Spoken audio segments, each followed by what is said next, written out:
La pomme, c'est un super fruit pour vitaliser tout ce qui est intestinal.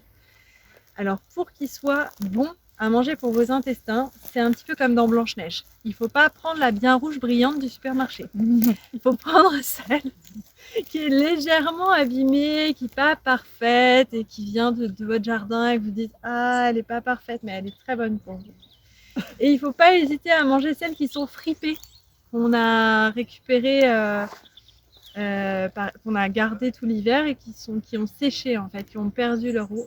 Ça, c'est encore plus facile à digérer et encore plus apaisant des intestins. Dedans, vous avez beaucoup de pectine. La pectine, ça va faire un film protecteur de nos intestins, justement. Donc, c'est pour ça qu'on peut la prendre, la râper et la laisser brunir avant de la manger. Par exemple, si vous avez une gastro ou je ne sais quel problème intestinal.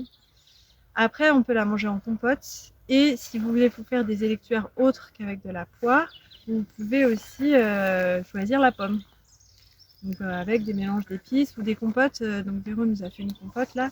Je lui avais passé hier des épices de la joie, d'huile de garde, qui est un mélange particulier d'épices, riche en huile essentielle. Donc dedans vous avez de la muscade, du girofle, du clou de girofle et aussi de la cannelle, qui vont en fait avoir la particularité de nettoyer les humeurs qui circulent dans notre corps, donc tous les fluides.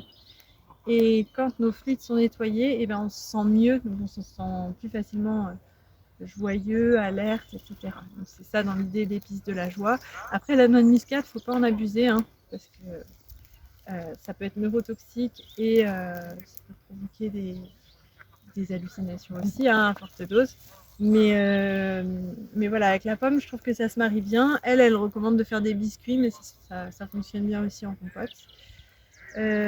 Par rapport à la pomme et à l'historique de la pomme, je pense que vous avez entendu parler en breton, on dit Anaval, donc ce qui a donné l'île d'Avalon. Donc c'est un arbre hyper important dans toutes nos sociétés celtes d'autrefois, qui a beaucoup nourri, et c'était l'arbre de la connaissance et du druide en fait. Donc sur l'île d'Avalon, l'île où justement on formait les druides, on raconte qu'on ne mangeait que les pommes, les poissons qui étaient pêchés dans les étangs autour, hein, les oméga 3, j'insiste encore. Et toutes les plantes vertes qui poussent dans le potager, le jardin, donc beaucoup de légumes verts à cette époque-là, énormément, la base. Et donc l'idée c'est en mangeant la pomme et en mangeant toutes ces choses saines, on comprend la connaissance mystique. Effectivement, vous avez déjà coupé une pomme en deux, hein, vous avez cette fameuse étoile parfaite qui représente, qui est en harmonie avec le nombre d'or. Et donc ouais, manger des pommes. Après, n'oubliez pas de manger aussi la peau des pommes de temps en temps. Sur toutes les peaux des fruits et des légumes, vous allez avoir ce qu'on appelle les probiotiques. J'y pense que en ce moment j'ai plein de copains qui m'appellent parce que je suis naturopathe.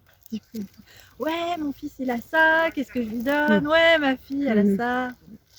Et donc oui, du coup il est sous antibio, t'aurais pas des probiotiques? Oui, mange des légumes et des fruits, avec un peu bien lavé, mais avec la peau. Sur la peau des fruits et des légumes, on a tout ce qu'il faut pour réensemer la flore digestive en fait. Donc de temps en temps, quand vous ne prenez pas la pomme empoisonnée de votre supermarché qui brille, avec le super petite cire qu'ils ont mis pour que ça se conserve, et c'est vraiment la sorcière de Blanche-Neige, quoi. Et que vous avez bien les pommes de votre jardin, vous pouvez manger vraiment la peau de la pomme, c'est très bénéfique. En plus, sur les peaux des fruits et des légumes, vous avez beaucoup de silicium organique qui vont venir nourrir toutes nos muqueuses, les parois des vaisseaux, les tissus ostéo-articulaires, etc. Donc c'est important de manger de temps en temps. On n'est pas obligé tout le temps, hein, mais un petit peu de peau de légumes et de fruits. Voilà pour la pomme.